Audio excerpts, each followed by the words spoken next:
Le haut potentiel émotionnel, ou HPE, est souvent présenté comme le pendant émotionnel du HPI, haut potentiel intellectuel. Mais contrairement à celui-ci, contrairement au HPI, le HPE est un concept purement français. On ne le retrouve nulle part ailleurs et il n'a aucun fondement scientifique.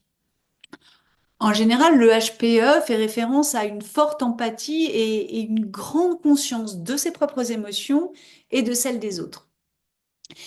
Mais à ce jour, il n'existe aucun test validé scientifiquement pour mesurer de telles capacités et on est bien en difficulté de les produire d'ailleurs parce que c'est difficile de mesurer des émotions.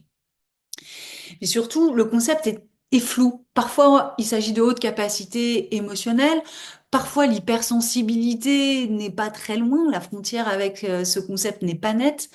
Parfois, on parle d'intelligence émotionnelle, qui est un autre concept, lui aussi discuté d'ailleurs.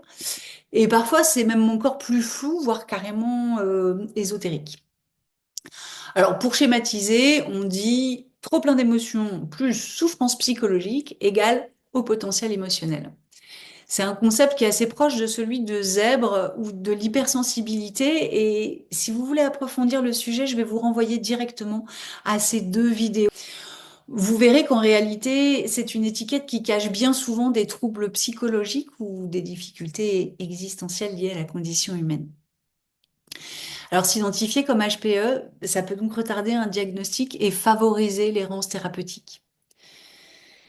Les étiquettes que nous avons vues jusqu'ici concernent la sensibilité et l'intellect. Dans la prochaine vidéo, on verra que le monde du travail, lui aussi, cherche de nouvelles catégories pour se définir.